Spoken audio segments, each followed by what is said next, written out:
Hello and welcome to Effortless English. Today is another spontaneous podcast, Spontaneous English. And of course, spontaneous means without a plan. And it's the most natural kind of speaking. It's speaking without reading, without planning what you're going to say. It's the way we speak when we have normal conversations, of course. So today I was trying to think about, what should I talk about? I need a general topic at least. And I was reading our Effortless English forums and noticed they had some Skype discussions about being a vegetarian. Shri, one of our really fantastic members, she's got so much energy and enthusiasm and motivation. She started a Skype discussion on the topic of vegetarianism. And I thought, hey, why don't I talk about that? That's a good podcast topic because, some members know that I'm a vegetarian, and I sometimes get comments or emails asking me about when did I become a vegetarian, why, how. So I'll quickly talk about that. How and why did I become a vegetarian? Well, I became a vegetarian about 15 years ago. And it actually was not easy for me because before I became a vegetarian, I used to eat lots and lots of meat. I was a carnivore. In fact, my favorite restaurant was McDonald's, and I would go to McDonald's all the time, many times every week. In fact, the McDonald's employees knew my order. I would walk in and they already knew what I was going to order. They would just start typing it. But then, something changed. A few things changed. The first thing that changed was I got a job as a security guard. This was after I graduated from university with my first degree, my first of 3 degrees, my undergraduate degree, which is in journalism. And I graduated and could not find any good jobs, so I had a lot of bad jobs. And one of those bad jobs was a security guard at a chicken plant, this big chicken processing plant. And what that means, in fact, is it's a place where they kill the chickens. They bring in these big trucks with all these chickens, and then they put them into the factory, and the workers grab them and put them on these machines, and the machines kill them, and the blood goes everywhere, and it's truly horrible. And I walked around this place as part of my job. I worked on the weekends as a night guard. Well, I only lasted 2 weekends. After 2 weekends, I had enough. It was too much. It was horrible. I hated it. And I saw how the chickens suffered. I could see they were in pain. They're screeching and screaming, and it was horrible. And that made a strong impression on me. And I thought, maybe I don't want to eat meat. So I started trying to eat less meat. I wanted to become a little more healthy because, I was generally healthy, but I had started running, first 3 miles, 4 miles, 5, 6 miles. But running was very tough for me, very hard. I got very tired. I breathing very heavy when I ran, and I didn't enjoy it so much. So I had read that actually a vegetarian diet was really healthy, and that a lot of runners have a vegetarian diet, and triathletes have a vegetarian diet or an almost vegetarian diet. So I started trying to reduce the amount of meat that I ate, but I wasn't a vegetarian. Until then, I got a book called A Diet for a New America.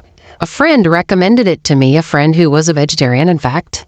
And the book is by John Robbins. It's an excellent book. And it's called, again, Diet for a New America. So I read this book, and it's a really good book. It's a book that is not trying to convince people, you must be vegetarian. But it just reviews a lot of the scientific research behind vegetarian diets. It also talks a lot about the food industry, especially the meat industry, which is just horrible. The factory farming industry, terrible, terrible. And it talks about the environmental impact of raising animals to eat them, to kill them and eat them, and the environmental impact of going vegetarian.